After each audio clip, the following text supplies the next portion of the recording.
अवघा रंग झाला गणरंग। सर्वत्र गणपती बाप्पांचं आगमन, गणेशाच्या स्वागताची उत्साही सज्जता, चैतन्य आणि मांगल्याची द्वाही फिरवणाऱ्या आणि विघ्नहर्त्याच्या रूपाने येऊन सकारात्मकता पेरणाऱ्या गणरायांचा उत्सव सुरू झाला। जल्लोषात आणि उत्साहाने तो साजरा होणार असल्याने राज्यभरातील भक्त गणरंगात न्हाऊन निघाले आहेत। श्री विठ्ठल तरुण मंडळ, ढोल पथक, सावंतवाडी मावळ पुणे यांच्या ढोल ताशांच्या गजरात आणि गणपती बाप्पा मोरयाच्या जयघोषामध्ये नाशिकमधील genius plus Educare private limited येथील जीनियसच्या राजाची मिरवणूक मोठ्या जल्लोषात काढण्यात आली। यावेळी जल्लोषाचे वातावरण शहरात बघायला मिळाले। मिरवणूक ही गंगापूर नाका ते केबीटी सर्कल पर्यंत काढण्यात आली होती। मिरवणुकीदरम्यान विद्यार्थी, शिक्षक, पालक ढोल ताशाच्या ठेक्यावर नाचत, फुगडी खेळत आनंदात जीनियसच्या राजाचे आगमन केले।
आपल्या जिल्ह्याच्या राजाच्या स्वागतासाठी आणला।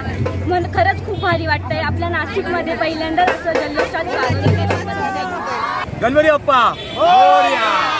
अशा प्रकारे सालाबाद प्रमाणे यावर्षी देखील जीनियसचा राजा याच्या आगमन सोहळ्याची आत्ताच जल्लोषात सुरुवात झालेली आहे। तुम्ही बघत असाल जवळजवळ 300-400 विद्यार्थ्यांचा, शेकडोंचा समूह आज पारंपरिक संस्कृती वेशभूषेमध्ये आपण आपल्या बाप्पाचं आगमन करतोय। तर सगळ्यांनी YouTube लाईव्ह आमचं चालू आहे, त्याच्यावर कनेक्ट व्हा। सो गणपती बाप्पा मोरया, मंगल मूर्ती। यावेळी जीनियस अकॅडमीचे श्री स्वप्नील गीते सर, तन्मय जगताप सर, शिक्षक वर्ग, Akash Avhad sir, Rahul Baviskar sir, Avinash sir आदी विद्यार्थी, पालक मोठ्या संख्येने येथे उपस्थित होते। जितेंद्र इंगळे, मी नाशिककर न्यूज, नाशिक।